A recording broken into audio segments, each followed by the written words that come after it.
Good morning. Buck Joffrey, interesting guy. Really interesting guy, and I think this is just really groundbreaking. This is Cliffnotes to anti-aging and longevity. It's just a really practical discussion regarding this very popular subject.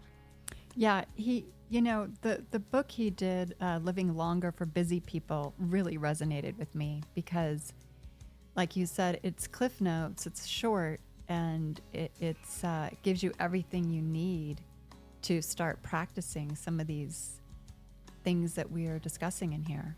So yeah, I agree completely. And he's just a fascinating person. And his latest effort is in the field of general health. He has a new podcast called Sapio with Buck Joffrey. Yeah, and it is a great podcast. What I like about it is it covers, kind of like we do with the shorts, he takes just one very simple topic and expands on it. It's a great podcast. Yeah. So enjoy it. Enjoy.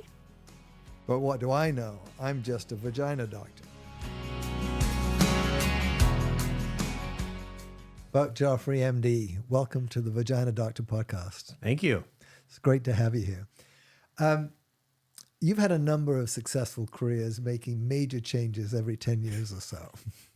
Plastic surgeon in Chicago, podcast pioneer with the wealth management, and another podcast now, and other things involved in real estate. So you've got your finger on a lot of different pulses, and things are going well. But this is it's a pleasure to talk to you, and I'm in admiration of the things that you've accomplished. You have a new podcast called Sapio with Buck Joffrey. Yep. Now that to me means wisdom with Buck Joffrey. Yeah. You know, usually we send a few questions to our guests that are coming on and asking for some things that they want to talk about or the things that we want to make across. Those are usually three questions we give them. In your case, you responded to me by giving me a 33-page manuscript. And that's what we're going to talk about today. Okay, great. It is brilliant. I love it. So we add author to your list of accomplishments as well. And you were published before. But how did you get so sapio? How are you so wise? Yeah.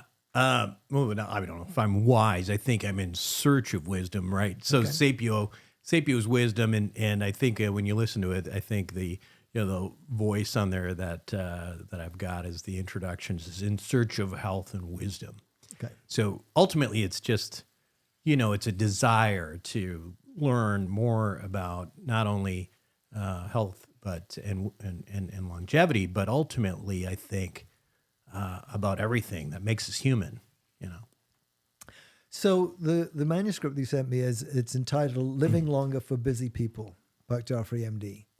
And just reading the introduction to that, you summarize it by talking about the slowing the aging process, but you also refer to going as far as reversing that.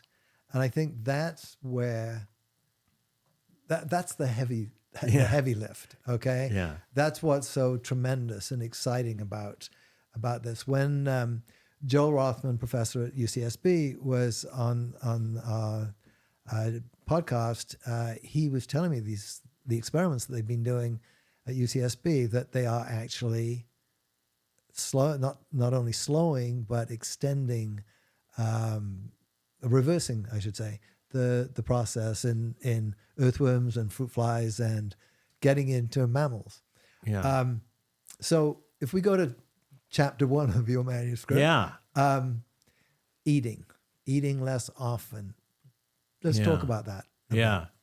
Well, okay. So let me just put this in context first, because why the book in the first place? Mm-hmm. And I think that's an important place to start. Great. The title, Living Longer for Busy People, right?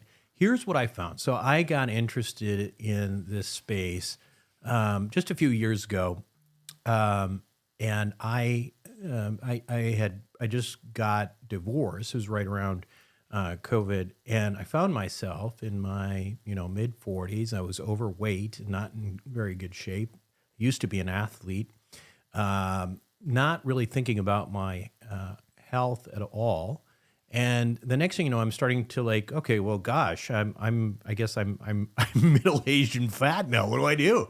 So I decided that I'd try to do something about it. So I started working out, and then part of my I'm a podcaster myself. I listen to podcasts. I started listening to some of the people out there that were in the health and longevity space. Really got interested in some of those messages with regard to longevity and health. And obviously, my background as a physician certainly helped, right? Yeah. But here's the thing, is that there is so much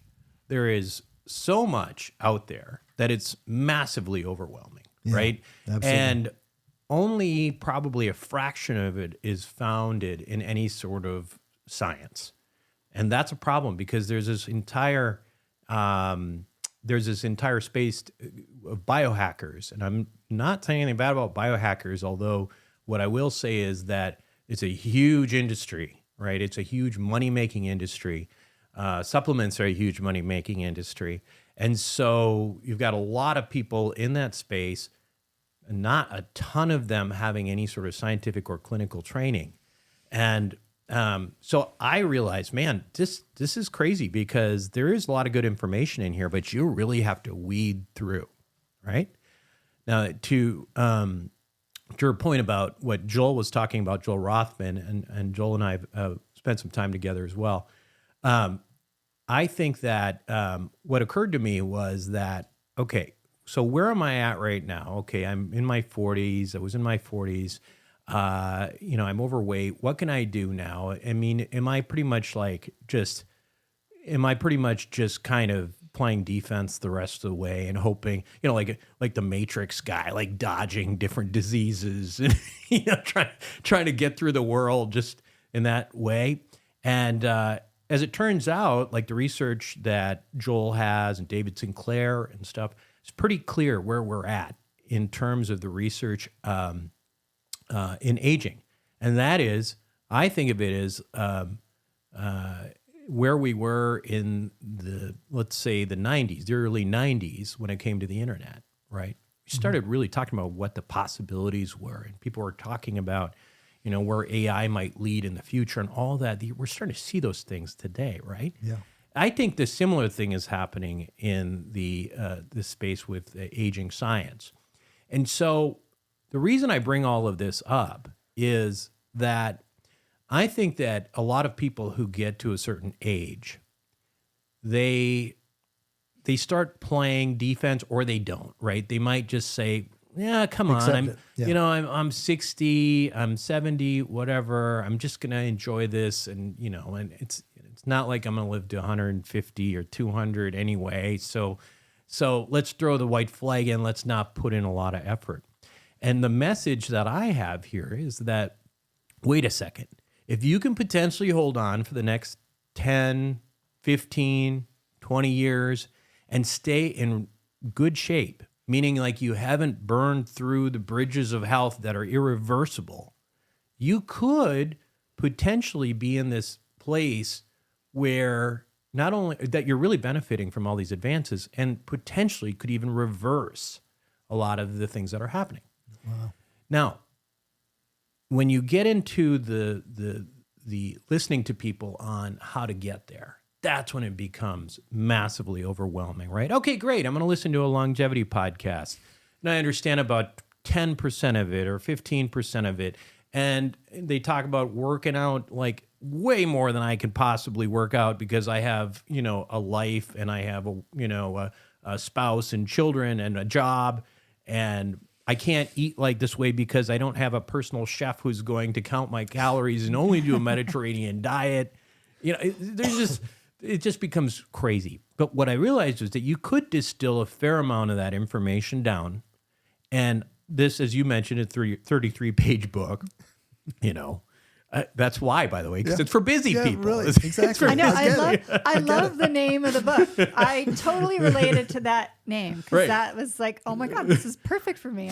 It's for busy people, so it's not going to be a long book. But I really truly believe that if people read this and actually take these things that I'm talking about in there seriously, and if they're not doing a lot of these things, they could probably add a few extra years in their life, even without all of the science that Joel Rothman and everybody, and the people out there are working on. Yeah.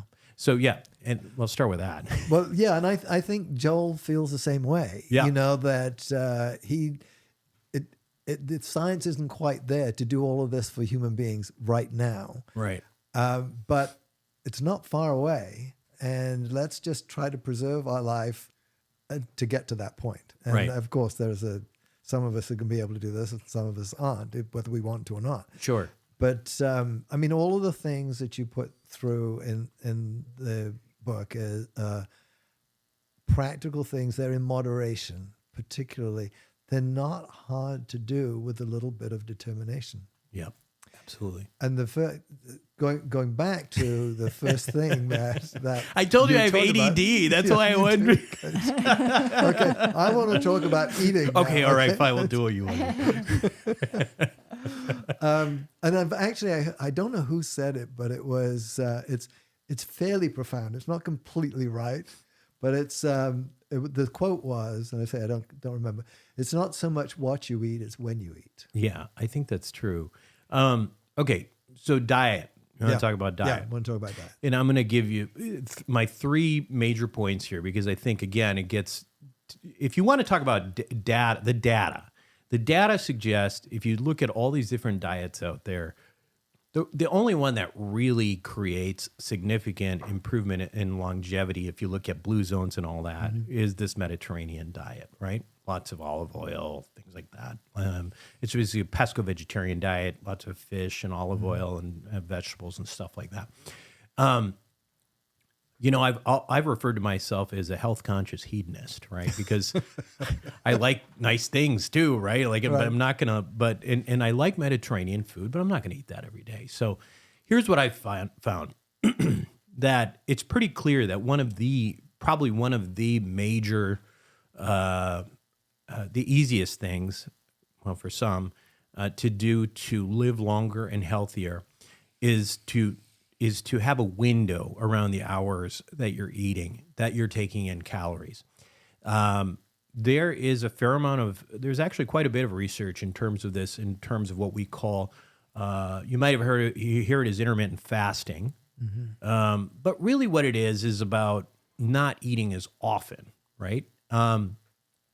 Fasting sounds intimidating. It sounds like a monk. It sounds like something you don't want to do. Right. Right. But really, what the data we're talking about is about time-restricted feeding. And time-restricted feeding, the data that's out there is really about, trying to get all your calories in within an 8-hour period. Yeah. Right? And that has shown profoundly good results in terms of, metabolic health, in terms of even, you probably know about the breast cancer recurrence data on this as well with intermittent fasting. If you look across the board in terms of all of the animal studies and lab studies that Joel Rothman and company are doing, one of the biggest things that they have in common is these genes and these supplements that are making a big difference in terms of longevity all have the same net effect. They're like mimetics for calorie restriction. Yeah. So eating less often. And I think, so it's quite, it may sound intimidating, 8 hours, but if you think about it, you wake up, gosh, skip that breakfast, have black coffee if you're going to have coffee, have lunch at noon, don't, get all your eating in before 8 p.m. It's not that hard, actually. It's not actually that hard. It's not that hard for most people. Yeah. So some it's very difficult for. I agree. Right. But it's when you look at 8 hours and you obviously count the time you sleep as being in the 16-hour part, it's not really difficult. Yeah, it's not. So. It's not. I would say that the next major one, I think, and I think we've talked about this a little bit before, is glycemic control, like controlling your blood sugar. Right. I like to think of things in a very simple way. And, people are talking about blood sugar all the time. And it's like, well, what are we, what's the big deal? What's the problem with having too much blood sugar? Obviously, you need blood sugar to live. Glucose, we need to live. I was going over the biology with my high school daughter. What is glucose? But here's the problem. I think the best way to think of blood sugar and glucose is it's like kind of slimy, right? Yeah. Blood sugar is kind of slimy. And so what happens is that every time you eat, and you get an absorption of blood glucose, if you get it too high, if the levels get too high at once, it basically slimes all of these functional proteins. And we actually follow that by the way it slimes a certain type of protein called hemoglobin A1C, right? Yeah. And that's the way we measure whether somebody's got good blood control. But net, what the effect of this stuff is over longer periods of times, it makes the machinery of our body not work as efficiently. And so getting really good control of blood sugar is incredibly important. Now, how do you do that? Obviously, if you got a sweet tooth, you got a sweet tooth. That's kind of a problem, right? So minimize that. But there's like little things you can do too. I mean, there's really interesting data on simply adding apple cider vinegar, a teaspoon of apple cider vinegar to a glass of water 30 minutes before a meal. And that can decrease that blood sugar spike up to about 30%. I mean, it's pretty remarkable. Yeah, I didn't know that until I learned it. The apple cider vinegar. Yeah, that's a super easy one. Yeah. The other thing is, okay, so when I went out to dinner last night with my kids, and we were over at Treloon, and they had the bread at the table, right? Of course. Yeah. And it's really good bread. Yes, It's really good bread. bread. Absolutely. Yeah. Yeah. And the problem was that's exactly the wrong time to put the bread on the table. Yeah. It's exactly the wrong time. You're starving, you're waiting for food, and all of a sudden you hit the body with this like white, this focaccia bread, nothing else in your stomach. It's going to hit your intestines and spike your blood glucose. Right. So you want to eat that bread? Probably should wait until after the salad. Yeah. Right. Yeah. And the reason for that is, if you think about it, it's a simple matter of okay, you're absorbing all these nutrients through your intestines, right? So if you've got a bunch of other stuff in the way, you're not going to absorb the blood sugar as quickly. Same thing goes with a glass of orange juice in the morning, which everybody used to say was a great idea. Terrible idea. Right? Terrible idea, because Followed it's by like cornflakes. Exactly. But what if you have low blood sugar? Yeah. If you're hypoglycemic, Well, whatever. You have low. Yeah. It takes a lot to get you above 100. No, I think there's, I think it's sort of a different issue. I mean, I think if you are hypoglycemic, generally you'll feel it, and you want to make sure that you carry around a little bit of simple sugar for that purpose. But certainly from the long-term health and the epidemiological problem is clearly on the high blood sugar side. I should point out, though, one interesting thing. A friend of mine was telling me that he was having this problem where he would eat, and then he would go for a hike, and then he'd get super lightheaded, and what actually was he was eating too much sugar on the way up. And then on the way down, what was happening is the insulin was getting into his bloodstream and overcorrecting. So he was getting too much blood sugar out of his bloodstream by the time he was heading down the hill. So it is a tricky thing. There's no doubt about it. And the goal here, again, is not necessarily to have artificially low blood sugar. It's just to avoid the spikes. Okay. The spikes are what you want to avoid. So whether you have low or high, it's the spike. So the bread before the meal, if you're low and you run low, even spiking up to 100, if you're normally the absolute amount does matter. Okay. But I think from the perspective of what's happening to most people is, say their blood sugar is, 80 when they're fasting, and you really don't want this stuff to be headed over 140 at any given time, because that's when the slime factor really kicks in, right? I would say the vast majority of people are not dealing with the problem of hypoglycemia. If they are, they're just, I think then you just know it and you just keep your crackers around or whatever.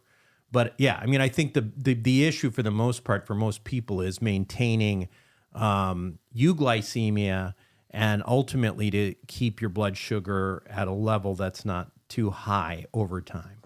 And I don't think, Karen, that the absolute measurement of your blood sugar being low is a particular problem. It's if you have symptoms of it being low, then that's more of an issue. But then you can treat that yourself. Yeah.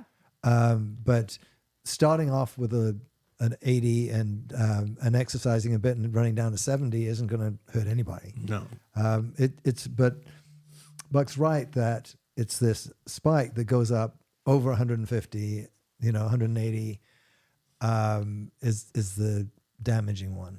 Yeah, and I think we can keep track of that too. I mean, I know we just talked about hemoglobin A1C. It's one of those, it's one of the proteins on hemoglobin, the red blood cells. Yeah. And we know that, I think the pre-diabetic numbers are somewhere in the 5.8, 5.8, something like that. I think most people in the longevity space will tell you the target really should be 5.2 or below. Yeah. So again, that's the slime factor. It's determining whether you're sliming your proteins with too much sugar over time. Now, there's ways. So what do you do about that? Well, again, there's things like apple cider vinegar. There's exercise, because muscle is a huge reservoir for blood sugar. It's going to help with insulin sensitivity as well. The intermittent fasting that we're talking about actually improves all of this as well. Yeah. And if you're not a diabetic, there is a ton of ways to actually still monitor your blood glucose. They're all over the place right now. These commercial patches, they're basically these patches are continuous glucose monitors. And I think those are a great idea for people. And the reason is that what you find out and I've used them on a couple of occasions. I don't wear them all the time. I have one on. You have one right now. But you find that even though there are these things called glycemic indices on various foods, which will tell you which ones are going to spike your blood sugar more than others, everybody's a little bit different. Yeah. Everybody's a little bit different. So you will find out for yourself, even though, people say, well, rice is going to spike your blood glucose, it's got a higher glycemic index. You may eat rice and find that doesn't do it to you. Right. So that's good news. You can figure out, well, okay, that doesn't do it to me, so I don't really have to avoid that one as much. Whereas, potatoes might be something that you love, but actually absolutely kills you, right? And your blood sugar's up to 170 or something like that. Right. One thing that I discovered, oddly enough, with this is, and this was, I still don't know what to do with this data, is that when I go into the sauna, which actually has tremendous longevity data behind it from the fins, that my blood sugar will spike up to about 170. Wow. And That's I'm weird. not even pre-diabetic or anything. And I'm playing around with that, trying to figure out, because part of it might be the fact that I do it in the morning after working out, and then there's all these. But how are you testing? When I use a continuous glucose monitor. Is it just getting hot in there? Is it giving an That's a accurate good question, and I've looked it up, but it doesn't seem like other people are having that problem. So I don't know. Goes along with the elite athlete team. It could be. But again, that's good to know, right? So like, I love being in the sauna, but now I'm thinking about, okay, well, what can I do? But actually, if I move it into like the evening, it might be better, because my cortisol levels are really high in the morning, and I'm working out pretty hard and vigorously. So it could be that this is sort of taking me over the top somehow. In terms of, stressing out my body and releasing more cortisol. So anyway, the bottom line is with these. Well, wait, what about doing like a finger poke test? Oh, you could, but that would hurt. Yeah.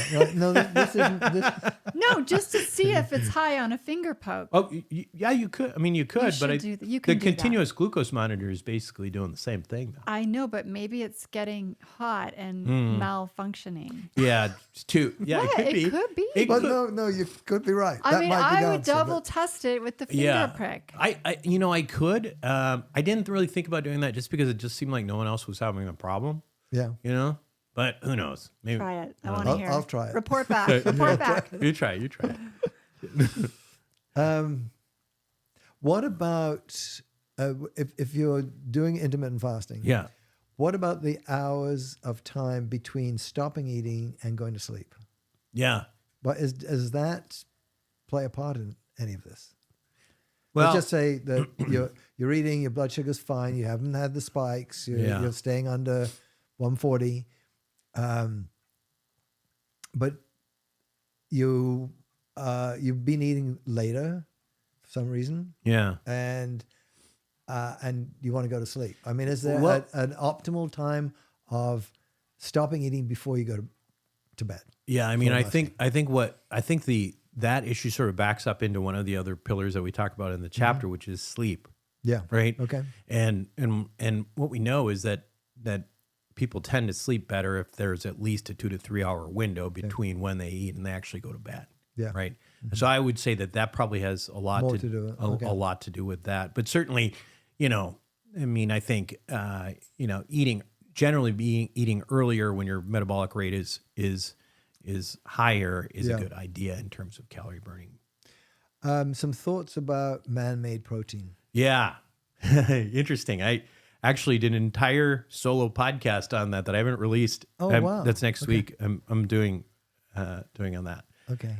So it's not so much man-made protein that I talked about, but I talk about protein supplements. Is that what you're getting at? Or are you getting at something else? I'm looking at, it's actually, I was listening to a podcast on BBC, a guy called Stephen, anyway, it doesn't, Stephen Sutter or something like that.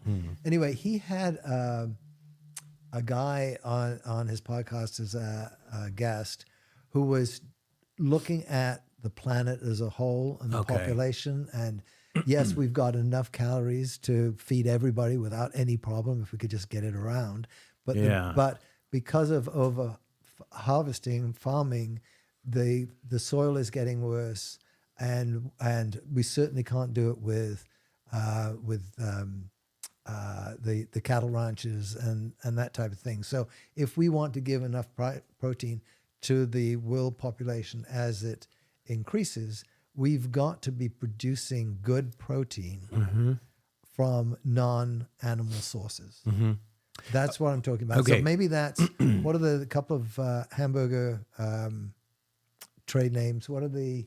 The Impossible Burger. Impossible Burger, Burgers that type and of stuff thing. like that. Yeah. Well, here's what I'll tell you. I think, first of all, the protein part is the third element of the longevity eating that I mentioned. And part of that is I think that most people, especially those who are intermittent fasting, especially people who are vegetarians and vegans, are probably not getting enough protein in the first place, right? Yeah. I think the the recommendations right now, I would say generally the RDA levels, RDA recommendations are low. I would say that most people in the longevity space would say that you probably should be getting, especially as we continue to age, and there's the issues of sarcopenia, which is like loss of muscle mass and protein degradation in general.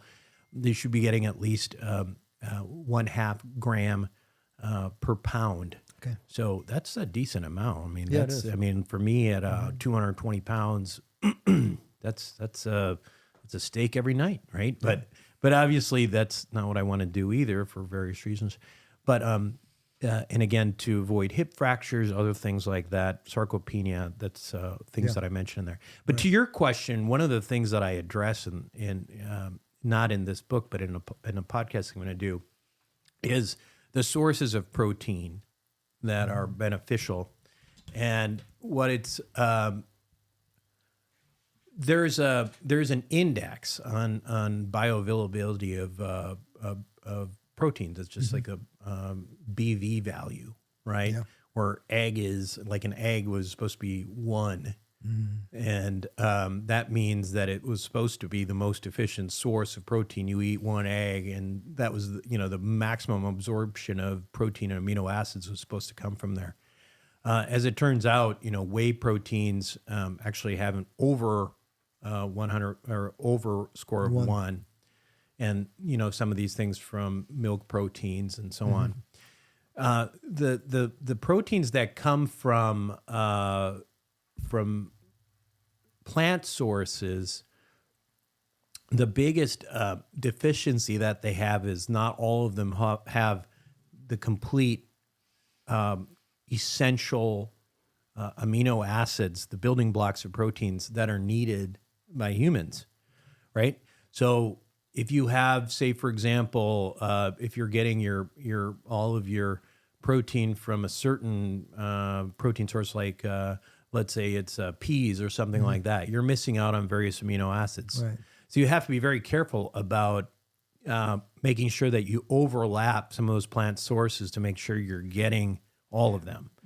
You do lose some level of efficiency, which could be good or bad, but when you go to plant sources as opposed to animal sources like whey proteins and things like that, because it's almost like you think about like, people being animals or mammals being made up of certain puzzle pieces, right?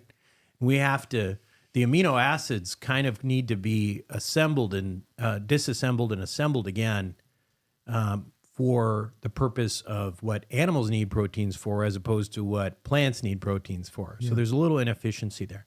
But at the end of the day, protein is protein, Right. It's there's 20 amino acids that make up the building blocks of these of peptides and ultimately of proteins. And I was a biochemistry, molecular biology guy in college, and at the end of the day, that's what we need. So regardless of the source, whether it's the Impossible Burger or a real burger, you're going to get it. There just may be a difference in efficiency. Yeah. Now, if you're a muscle, if your goal is to build muscle, for example, you don't have any ethical issues, and you're not worried about being vegetarian, there's no doubt that a whey protein is going to be far more efficient in getting that protein where it needs to be than a plant-based protein. Okay. And that is whey. That's a powder, right? That's a supplement? So whey is a protein that comes from dairy products. So it's whey and casein. Those are the two different proteins that typically come in from animal sources. They're both dairy sources. Great. So, I think that what they were discussing at that time, and I probably didn't call it adequately by the plant-based, but as engineered protein. Yeah. Produced in a lab, basically. I mean, again, I think from my perspective, I remember back in organic chemistry, right? Like my organic chemistry professor talking about, the difference between vitamin C that comes from an orange and a vitamin C that you take in a pill form. What's the difference? And the answer from a biochemist's perspective is there is no difference, right? Certainly, I think, and sometimes those things are good, sometimes they're bad. I mean, with the orange, obviously, you've got the other fiber and things that come with that. Right. When it comes to protein, like if you talk about red meat, there's a lot of potential carcinogens that come along with that protein that when you isolate it into its individual, protein component, you don't have that anymore. Right. Okay. I don't know. I don't know if I answered that. No, you did. properly. No, absolutely. Then exercise. Yeah. Okay. Oh, yeah. No, I liked your 5-hour longevity workout week. Yeah. I had to change it a little bit because initially I had 5-hour workout week, and then somebody's like, Tim Ferriss has a book called that. I'm like, oh gosh. Gosh, how funny. So mine's specifically about longevity. Yeah. And 5 hours. I use the number 5 hours again because when you listen to these podcasters and you listen to it's really intimidating, right? I mean, these guys are in the gym all the time and they're all ripped and on Instagram, they're like, like this nonstop, like, It's not practical. It's not practical. And you look at that and you're like, well, I'm not going to get there. So might as well not start. Right. Yeah. So, yeah, or too much can be too much. well, that's right. So training for, now this is true. It depends what you're training for. If you're training for a decathlon, you probably are putting your body through various types of strain that might actually in net decrease your longevity. Mm-hmm. Yeah. Whereas if you're training for longevity, that's a different kind blend. of exercise altogether. So if you're breaking it down, what I try to do is say, okay, if all I'm going to do is work out for 5 hours, by the way, that's about probably what I work out. I don't work out more than 5 hours a week myself. That's still a lot. It's still a lot. It's still a Yes. lot, right? Yeah, and you don't like exercise either for its sake. And I'm exactly with you there. No. I mean, like I said, I'm an athlete. I love sports, but I feel like I'm a hamster, like like on the treadmill. Just not fun. I mean, that's not fun. And I lift weights and I feel great afterwards, but the whole time I'm just like, this sucks. I'm not having fun. And some people really do, more power to them, but I just don't. But so 5 hours I can do. If I break that down in terms of a longevity workout though, and I think this is like really what it comes down to. I think the biggest component is, if you think about the number one cause of death, if we're trying to get to that, trying to live for that extra 10, 15, 20 years, whatever, to get to the, to Joel's stuff, it's still cardiovascular disease, right? Yeah. Cardiovascular disease remarkably is remarkably avoidable though. And especially with all the tools we have today, not even including exercise, we know that we can, if we can decrease various lipids to certain levels, though, not only can we prevent cardiovascular disease, but we can even reverse it in some cases. So we have that kind of data. Now, in terms of exercise, though, focusing in on that disease, what we know is that the best kind of cardiovascular exercise is what's called level 2 cardiovascular exercise. And the good thing, this is all really good news, by the way. Yeah. Okay, because that's what's so good about it. This is not bad news. Level 2 cardiovascular disease is not that bad. This is like, okay, you are, I hike a fair amount, and when you're hiking with a friend, say you're going near Cold Springs or something like that, and you're winded, but you're still able to talk with your friend. Yeah. That's level 2 exercise. Yeah. And for that, I put down 2.5 hours of that per week. Of that 5, right there, boom, right there. And I think that, so that level 2 refers to, basically it's getting your maximum heart rate. It's about 60 to 70% of your maximum heart rate. So, I mean, who's really counting? Maybe you got your Apple Watch on or whatever, but just, you're pushing it enough. You can still talk. You can still listen to your podcast without being distracted, but you're winded. Yeah. It's actually, when I heard that, I was like, that's great. That's what I like doing. That's what I like that's doing. where I dwell, actually, in that place. That's fantastic. Yeah. So, I mean, so that's great. So do a lot of that. Now, the one thing that, in terms of exercise, again, that I think that I don't like, but I have been doing a lot, and actually, I'm starting to like it because I feel better and I see results, is weight training. Yeah. And weight training is so darn important. It is crazy. I was talking to I interviewed a friend of mine who's a neurologist who's in about Alzheimer's disease, and some of the things that you can do to decrease or mitigate your risk for Alzheimer's disease.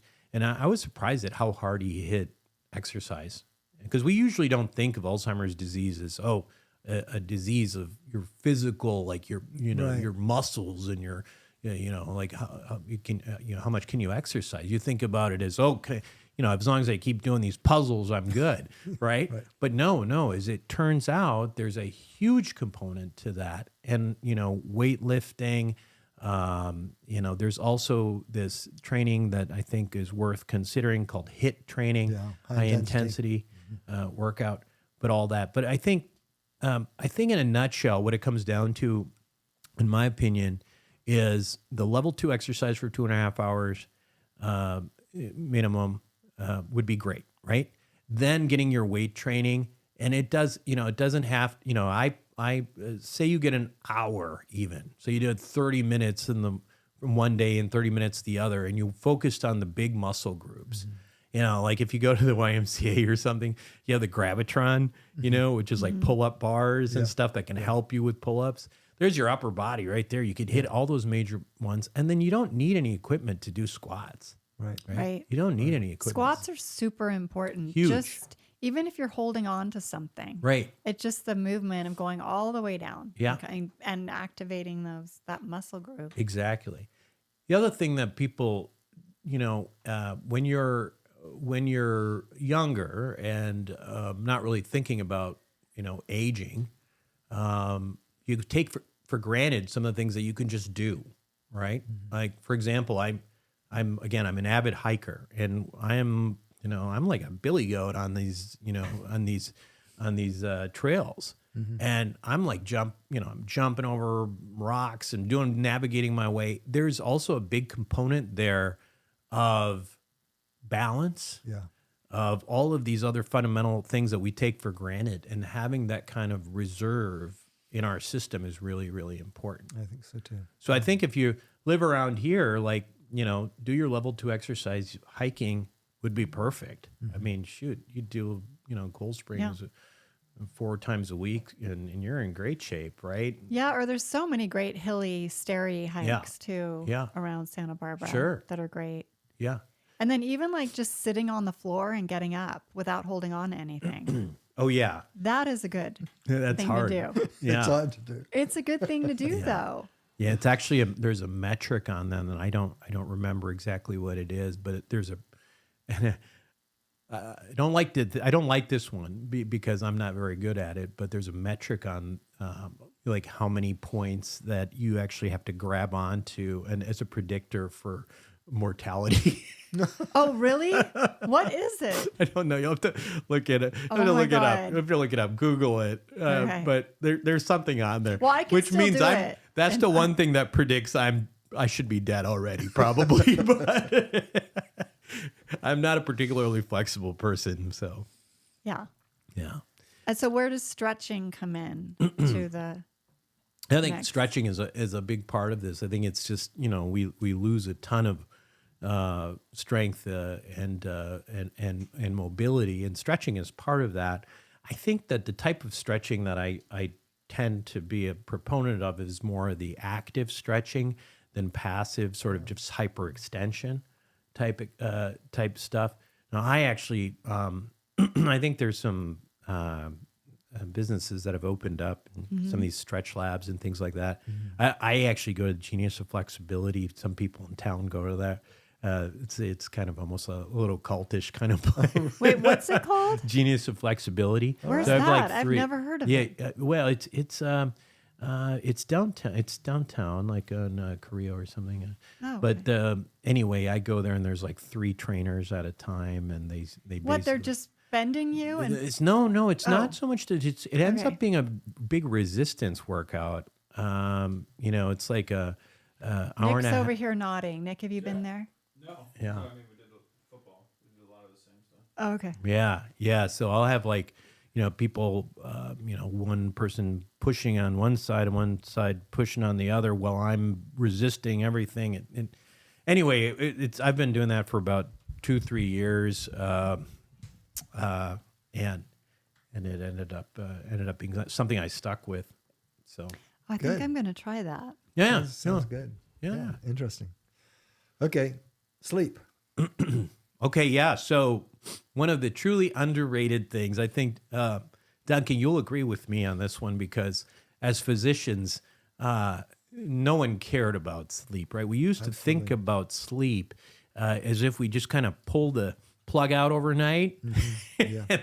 and then you the computer, and then you want to turn it back in the mornings. You plug it in, and as surgeons, and I'm an ex-surgeon. I started out in neurosurgery, in fact, and that's where the land of no sleep is, right? Yeah. There's this ethos even in surgical training. It's like you can, in surgical training, people would say, "Oh, you can sleep when you're dead." Right. I mean, we're here right now because we're surgeons. We're going to operate. We're going to learn to do this stuff. Yeah. And so anyway, it's a big sign of weakness, but that's the irony of the whole thing, right? Is that sleep, as it turns out, is a remarkably important thing for us. And if you think about it from an evolutionary standpoint, it makes zero sense that we sleep. Makes zero sense, right? Like, think about for a third of our life, we're just going to pass out and make ourselves no protection. Lions are going to eat us alive, right? Why in the world would we do this? So there's something obviously that is incredibly protective about this over time. And as it turns out, there's a huge amount of things that happen in the night during sleep that are critically important. And it's not only how much we sleep, if we sleep, but there's also issues of sleep fragmentation, what time we sleep. These things are critically important. There's two major, by the way, I should point out that people who are night shift workers, that's actually considered a carcinogen. Yeah. I mean, yeah, I've heard that. Yeah, the IARC called night shift work is a carcinogen. Yeah. So basically it causes cancer, right? Two parts of sleep that I think are particularly important, worth mentioning. And one is when we break these phases down, it is deep sleep that is of the non-REM type, so deep non-REM sleep. Right. And that sleep happens predominantly in the first half of the night. And when I say the first half of the night, it's not the first half of when you decide to go to sleep. Oh, really? Right. This is going to happen typically most of it's going to happen before midnight, whether you're asleep during that time or not. Okay. And that's why this is really important, because deficiency in deep non-REM sleep has got a significant amount of data linking it with dementia and Alzheimer's disease in the future. So why is that? What we find is in the clinical laboratory, in the sleep laboratories, what you see is that during this deep non-REM phase, you have essentially what happens is your brain contracts a little bit. And it contracts and it allows a fluid to kind of wash away around it. That fluid is called glial lymph. So it's like lymph, like lymphatics, but with glia. Glia are a type of nerve cells. And what happens during that period is it's thought that glial lymph comes in and washes out a lot of the toxins and some of the things that ultimately will result in beta amyloid plaques, which we know to be highly correlated with Alzheimer's disease. Mm-hmm. So that is an absolutely critical element of sleep, which I would say before realizing this, I really neglected, by the way. So like that's how, when you say neglected, like how did you going to bed too late? Or? Yeah, I would probably go to bed later than I want to. And then I also, and we'll get into this sort of medicine 3.0 concept, but I started monitoring my sleep. I wear an Oura ring. I'm wearing one right now. You can see, I don't really need to wear it during the day because mostly I'm just focusing on my sleep, but it looks good. So I started monitoring my sleep, and I started seeing what types of things would alter my deep sleep. So would change the amount of deep sleep. And I hate to say it because I like a cocktail and I like a glass of wine, but alcohol is a killer of deep non-REM sleep. It is an absolute killer. And so, I mean, of course, it's not probably, maybe I can't say that for everybody, but almost everybody I've talked to will tell you that there is a huge impact on that. So from a behavior standpoint, I try to stay, away from the glass of red wine when I can now, and that kind of thing. There's also behavior, like, for example, I have a friend. I think this is another really good example of how behavioral modification can make a huge difference. I have a friend who got an Oura Ring because she was listening to my podcast and she got all inspired by it. And she was freaking out because her non-REM deep sleep numbers were terrible. She was getting, 15, 20 minutes a night, and she could not figure out why it was. Well, as it turns out, she was drinking a tall glass of water right before bed every night because somebody told her sometime way back that would be really good for you. And of course, water is good for you. Yeah. But guess what happened when she drank? Right. She was peeing in that first half of the night. Yeah. That was fragmenting deep non-REM sleep. Yeah. As soon as she stopped doing that, like hour and a half a night of deep non-REM sleep, which is like beautiful. Targeting. She went from like 20 minutes to an hour and a half. That simple modification, I mean, could have that could have reduced her chances of Alzheimer's disease.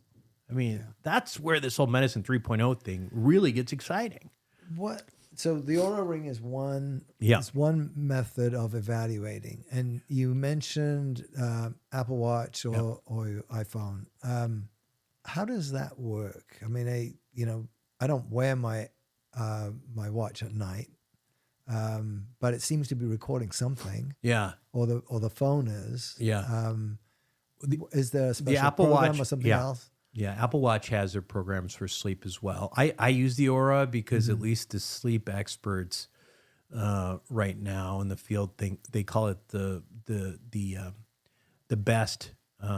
The best of the worst. In other words, it's the best data that we can get right now. The Apple Watch is supposed to be pretty good, but not as good.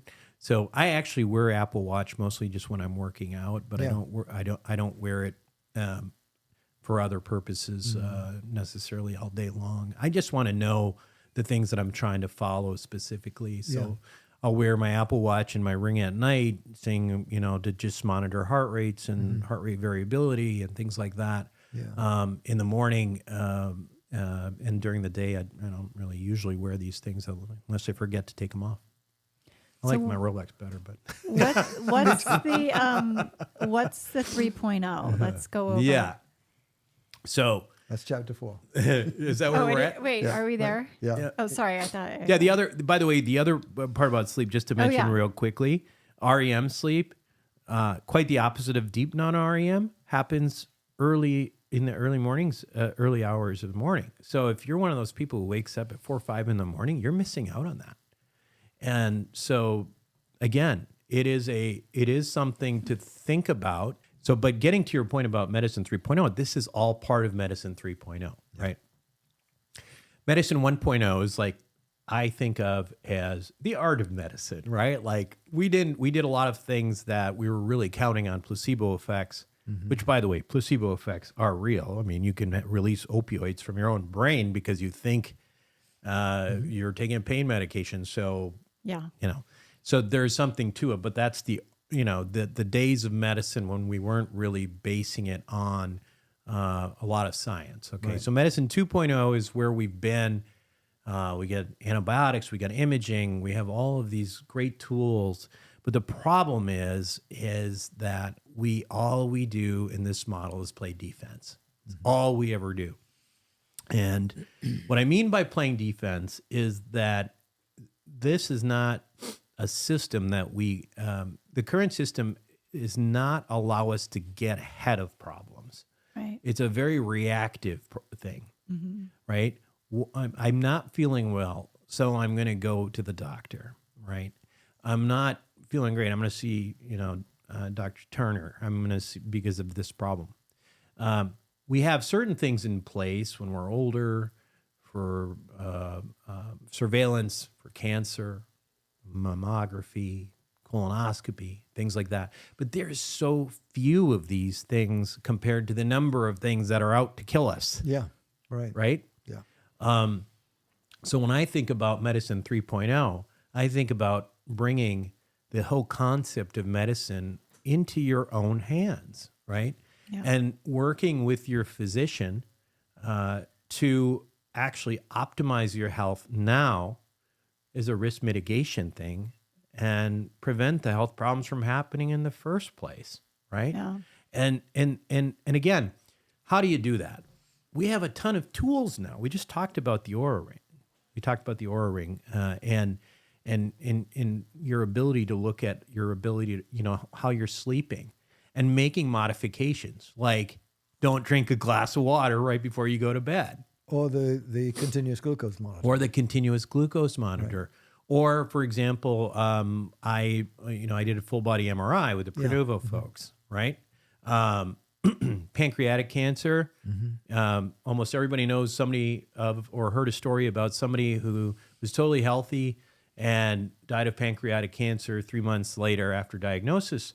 It's not because pancreatic cancer inherently is so much worse than other cancers. It's because pancreatic cancer is the cancer that you don't find until it's too late. Right. It doesn't get symptomatic. So imaging, full body MRIs, there's blood tests we've talked about on my show that do cancer surveillance as well.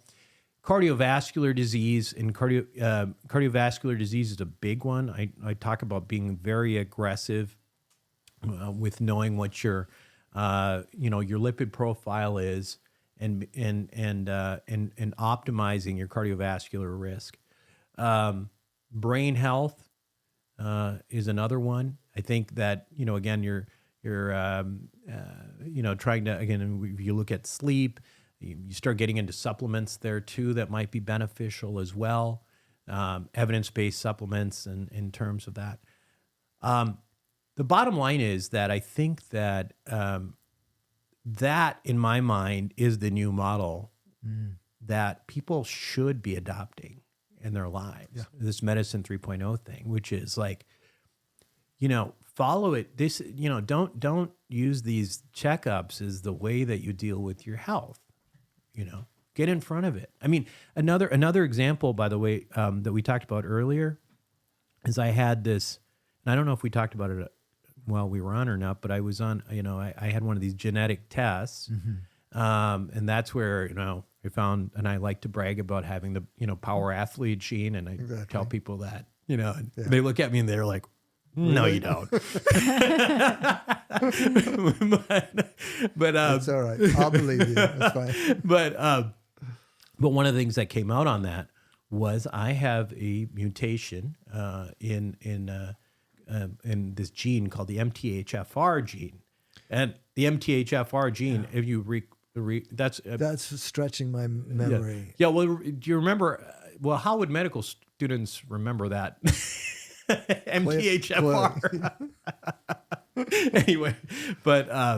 Anyway, so it's a methylfolate reductase gene, and so bottom line is here's the words are not important. What's important is this: is that if you have this mutation, which by the way, 30% of the population, 30% of the population has a mutation in one of their MTHFR genes, either from their mother or father, and that can result in an increase in homocysteine levels. Okay. Which means what? What's homocysteine? And homocysteine has higher homocysteine levels are associated with an increase of cardiovascular disease, of Alzheimer's disease, various neurodegenerative diseases, all in one. Okay. So here's the thing. I had the genetic test. I knew. The beauty of it is, the solution was all I have to do is know what that enzyme does and take a supplement that does the same thing. So all I had to do was take a methylfolate, a B vitamin. Wow. A B vitamin, and that knocked down those homocysteine levels totally back to normal. That's all great. I got. So I knew something. Yeah. I take literally one B vitamin pill, a B vitamin. It's not something, right. exotic. and boom, I knocked out that risk. That's great. That's medicine 3.0, Yeah. right? That's a perfect example. Yeah. Yeah. You said you wanted to talk about, beyond the manuscript here, the vitamins, supplements, and medications that are becoming available, Yeah. either experimentally or otherwise, or some factual. Yeah. I think, I think there's a few things there to mention, I think, and this is a space where I think people have to be careful because, again, this is a multi-billion-dollar industry, Yes. right? And there's so much information out there, and to decide what's real, what's not real, and beyond that, once you decide you want to supplement, how do you even decide, which one you're going to buy? They're Yeah. not FDA controlled. They're not controlled at all. Not at all. Right? Right. So I think the moral of the story on supplements is that there are supplements that are, and we can talk about specific ones if you want, but I think supplements are that there's data on various things that actually are beneficial. I mean, if you talk to my friend, the neurologist who was on in terms of neurooptimization, he said to make sure your vitamin D levels are adequate. Which, oddly enough, our mutual friend Alan Viglione said that he finds that in patients in Santa Barbara, it is like everybody has low vitamin D, Yeah. which is so strange because That is everybody's weird. outside and it's sunny and perfect all the time, right? But vitamin D is a major one. The other one for brain optimization that he talks about is magnesium, but specific kinds of magnesium that actually penetrates blood-brain barrier called magtine. Okay. There's DHA supplements, huge. So those were his top three. There's other ones there too that are useful. That he also mentioned creatine, which was I thought was interesting too. Yeah, I've heard a lot about creatine lately. Yeah. Yeah. So I actually started using creatine after that podcast. That was the one thing that I was not on that he mentioned. He mentioned like 6 things. I'm like, yep. I can't say it.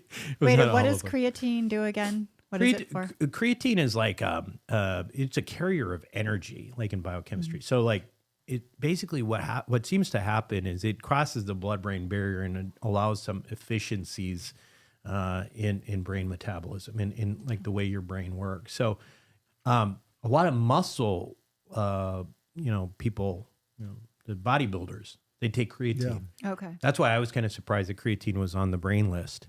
But he said he absolutely put that in one of the top things on his list. So I started taking it.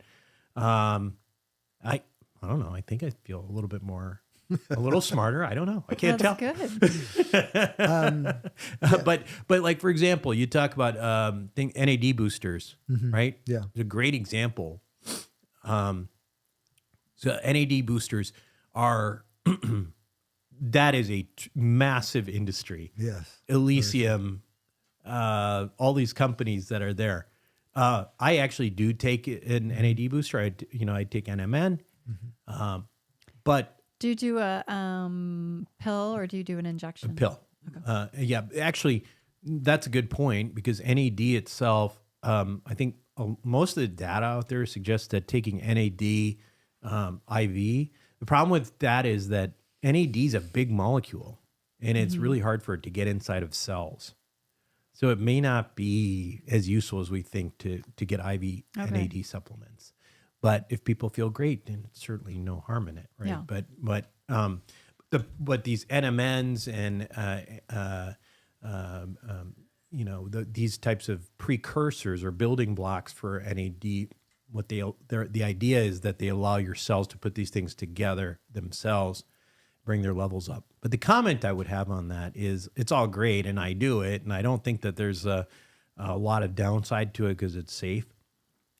But there is not as much data on that as you would think there would be, given the number of people who are on these supplements, right? Yeah. Because there's a huge multi-institutional study on longevity drugs out there, and they basically, whenever there's a drug that people think is going to help with longevity, they test it in mice, and as it turns out, they tested NMN rather, and they actually saw no benefits in longevity in mice. So mice, I mean, are certainly not human, right? I mean, most humans are not mice. That's true, but on the other hand, it's like you would think there would be probably this incredible data, across all these species saying that there's human, but there's a big industry, right? And there's it's not that there's not data in other animal studies. There's animal studies. There's other kinds of non-animal studies that show that boosting NAD does create longevity benefits. But the truth is that there's only one molecule that I think across the board in every animal model, by far and away, clearly has the longevity benefit, and that is rapamycin. Right. Some random soil in an island called Rapa Nui that was used for, this drug was, I think, used primarily, as a surgical intern. I remember us using this in transplant, right? We used this as an anti-rejection drug. And I think that's why people got freaked out about it. They thought about this drug in the context of, suppressing your immune system and all that. It is a prescription thing. I pulse it. There's science. There's some reasons behind pulsing it instead of taking it every day. But that has data across the board. Now, why are the major why are more people not talking about rapamycin? Really? Yeah. Because it's dirt cheap. That's why. That's what I think. Right. That's what I think. I really do. Well, because no one's making money on it. Is that it? You can't even. I think you can't even. If I recall, it's like so old. Like you can't. I mean, you can't. I mean, it's basically just a generic thing that you can't really make any money on. Yeah. So that's. I don't want to say that because there's a lot of really smart people out there who maybe aren't talking about this for some other reason, but and they talk about side effects, which from the clinical side, I can tell you that's kind of nonsense because it's the main side effect that people get with rapamycin, even in pulsing. Once in a while, you get these like little aphthous ulcers. And I know how you describe them, but basically, it kind of feels like you got a little ulceration on your gums for a couple of days or something like that. It's not a big deal; it goes away. But that's like the major side effect.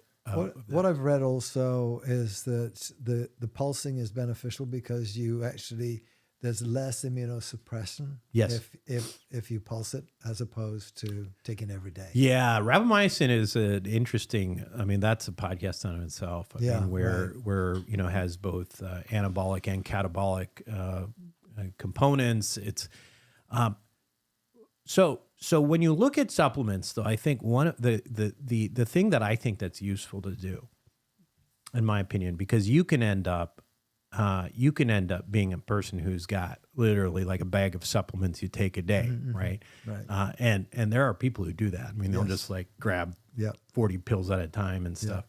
And I would just say to remember one thing is that everything that you put in your body, that changes a system in any sort of way is a kind of poison. That is a definition, right? What does a poison do? It changes some kind of normal function. Okay. So, and I don't want to be dramatic that way, but the point is you don't know what you're doing when you're just taking all these different things, and especially when you're combining them. So you got to be very careful, in my opinion, about just throwing in, why don't you just throw that one in too? Because maybe that one makes sense too. I like to think about it first in terms of looking at every supplement as a risk-benefit profile, right?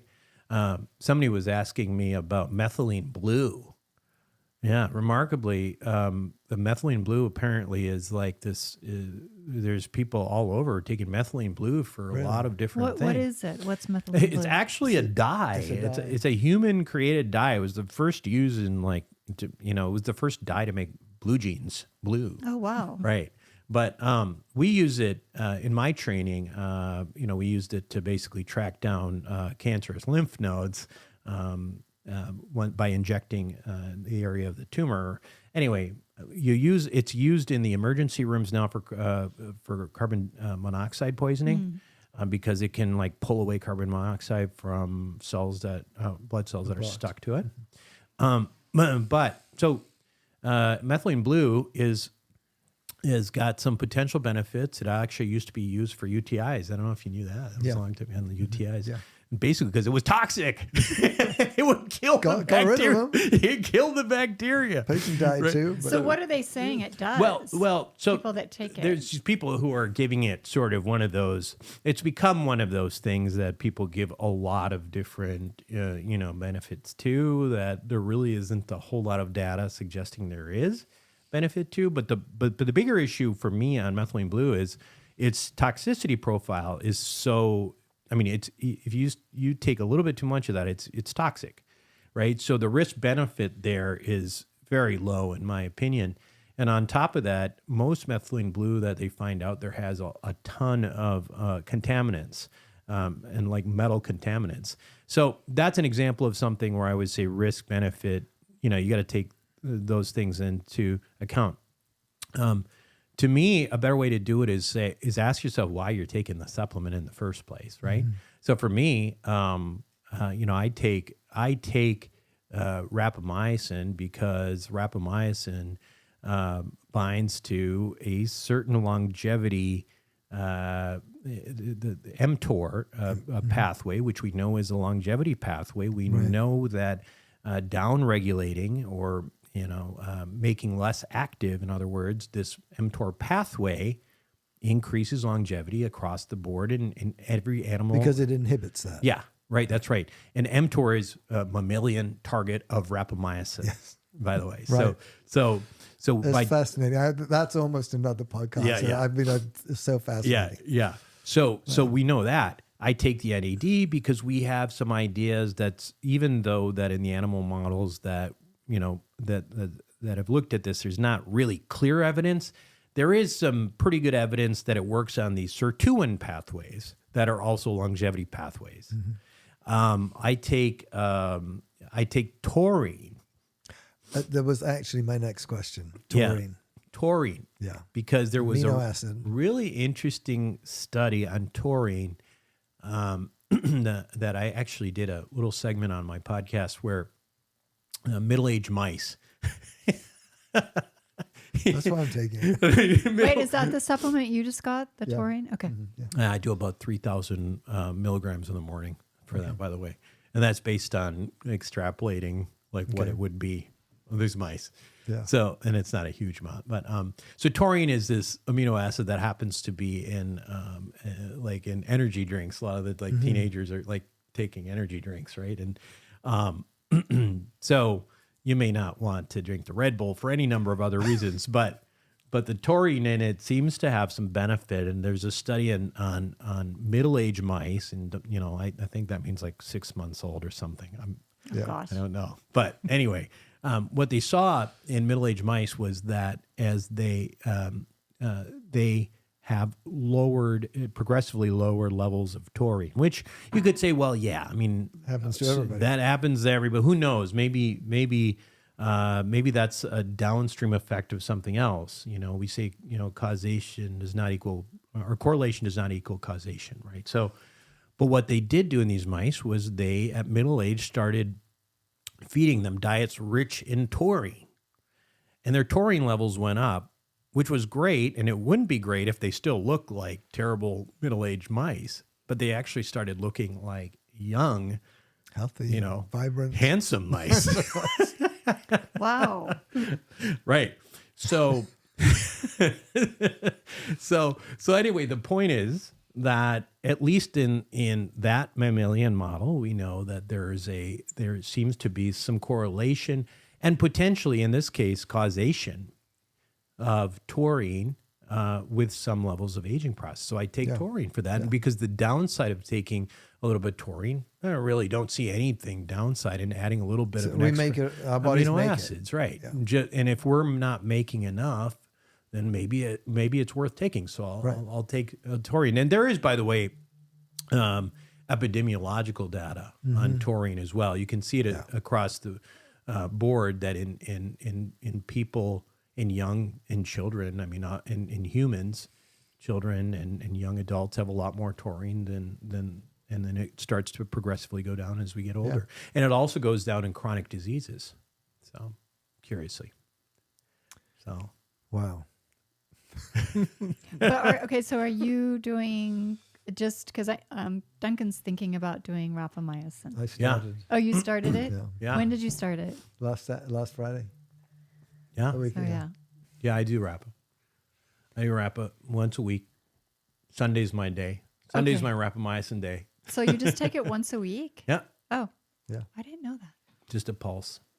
What's a pulse? I don't understand. As Taking opposed, once. yeah. Oh. As opposed to every day. It's just a Okay. fancy way of saying Okay. taking Yeah. it once. It sounds better when you say it. It's I a pulse. pulse it. It's a pulse. Definitely sounds better. Okay, good. You guys are, anything to report, Duncan? I feel great. Feel good. But, it's been, 5 days. So Yeah. did you notice anything after you started taking it, or do you just take it and not notice stuff? Or? I don't notice. I don't really notice a whole lot. I mean, to me, like I feel better and healthier than I did 10 years ago. Okay. I mean, and there's That's something. no doubt about it. My ex-wife tells me that too. She says I look better. That's nice. So and if I look at pictures of myself 10 years ago, I look younger now than I did then. Wow. So whatever it is, I mean, a lot of it's a lot of lifestyle modification as Right. well. And and genes are a big part of it too, So. Yeah, I mean, I guess the question to me is what is the most efficient way, or maybe least expensive way, of looking at your genes? I mean, what has the highest bang for the buck in terms of testing and so on? I mean, I think even these commercially available ones, the 23andMe and that kind of thing, is probably going to give you, a ton of information. I mean, you can go crazy with that stuff. Obviously, you can go get full body genetic testing, which, I mean, it still is. I still think you can do that. I think I want to say for less than $1,000, but it's a crazy how cheap this stuff has gotten compared to, absolutely. But there was an epigenetic measurement through my DNA Age. yeah, That so, company. Well, biological clocks are another Yeah. thing that's interesting, right? Okay. And it's probably worth talking about too, Yeah. because and Joel might have mentioned this, Joel Rothman, there's this uniform theory of aging that, is sort of being propagated right now. It was David Sinclair, who wrote Lifespan, I think was really the pioneer behind this idea. And I think for the most part, most people are kind of behind it now to a certain degree, which is that aging happens. Why does aging happen? Aging may happen because in the genome, we used to look at the genome, and again, I'm an old molecular biology, biochemistry guy, so I'll try to really keep this simple. But you have these genes, and you have the space between these genes, right? So like you have a code, and then you'll have a space between the code, but it looks like the same thing as the code itself. We just thought that was like dead space, that it wasn't useful information.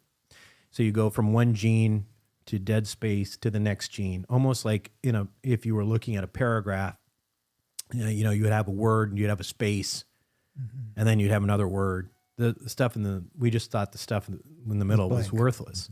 As it turns out, that stuff in the middle is actually really important, and we refer to that as epigenetic material.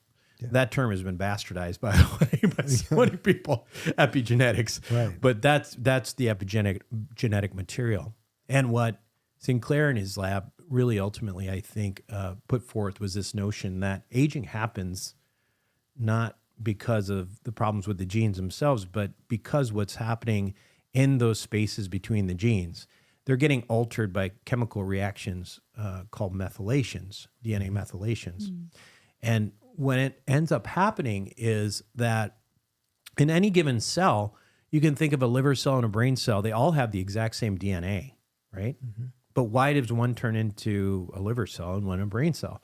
Because it's the way they are expressed. In other words, certain genes turn on, certain genes turn off. What determines whether those genes are turned on or turned off are epigenetics. And so what ends up happening is you get these, as we age, these genes aren't as sharp. And so you end up with these less than perfectly crisp messages. And that fallout ultimately is aging. So the theory is that, okay, well, if that's the case, if you could take those methylations off, if you could clean up that epigenetic material, could you reverse the aging process? And that is effectively where a lot of this stuff that we're talking about now is. Now, biological clocks, you can order commercial biological clocks. I've actually not done this, not for any other reason than, I probably should have done this like before I started taking everything to measure what kind of benefits you have. But you can get these clocks, and what they do is they basically check what kind of damage or what kind of epigenetic patterns you have. And they'll take your sample, your epigenetic patterns, and use machine learning, artificial intelligence, with millions and millions of people's samples. And they'll say, okay, this sample looks like that of somebody who is 78 years old, even though you might only be 50. Or you're 50 years old, which is your chronological age, but your sample and your methylation side is saying that you actually look like you're 30 years old. These things actually are remarkably accurate at predicting death. Wow. So because they tell you, they can Where tell you where you are on this continuum of biological age. Now, why in God's name would you want to know that unless you could do something about it? Yeah. And the answer is you can do something about it. So a lot of these supplements and things that I'm talking about, these interventions, people are reporting, changes in biological age of, 5-10 years over time, right? Wow. And in theory, if you could just reverse it a year at a time, you're immortal, right? Yeah. So I think that's what Joel's hoping for. Well, yeah, it's like what Joel was saying, making the time where you're really thriving longer. Yeah. Health span. For sure. And Yeah. I think, and I think a lot of the health span stuff is more from the clinical interventions that we're talking about. I mean, what we need Joel and those guys for is like, all right, we're doing what we can. Now you guys fix the problem before we get it. before it's we too need it. late, right? And so that's kind of what I think their role is there. But in biological age, I think, here's my prediction. Biological age will become age Yes. in the future. Yes. Okay. And so when you're on like a dating app, I hope that doesn't ever happen to me. it's your biological Right. age. You That's have right. to have that verified. And telomere length is not the vogue anymore. Telomere length. Basically these ends of DNA, the strands of the chromosomes. We used to really think that they were shortening of those was a real problem, and it probably is. But the reality is that we've really not been able to establish any clear way of being able to, to correlate that with aging. And so now there's certainly, it's not to say that it's not worthwhile looking at, but it's definitely not something. It used to be the only way. It used to be the actually, only like way. 5-10 years ago. Yeah, and it's not a great way of doing it. There's just too many other factors, and certainly like I would say, I mean, even some of the studies on hyperbaric oxygen, for example, some of the best studies on hyperbaric oxygen are using telomere lengthening as evidence of importance of it in longevity or the benefit in longevity. I'd like to see those studies with the biological clock. Yeah. Right. Yeah. So fantastic. It's been such a pleasure Good to have stuff. you on Good. the podcast. Yeah. Just great, exciting stuff. Really good. And I think this is it's a phrase that is used way too much, but this is just such cutting edge. It is just the future. I think it It's is really great. Yeah, it's cool. It's great to be alive. And it's great to be a physician in this area, being able to do something about it. Yeah. It's really good. Thanks. Yeah. Thank you. Well, thanks for listening. We're getting really good feedback. We'd really appreciate a review on Apple Podcast, Spotify, or wherever you're listening. Thank you. You can always DM the Vagina Doctor Instagram with any questions or topics you'd like to learn more about, or email us. The Vagina Doctor Podcast. It all starts here.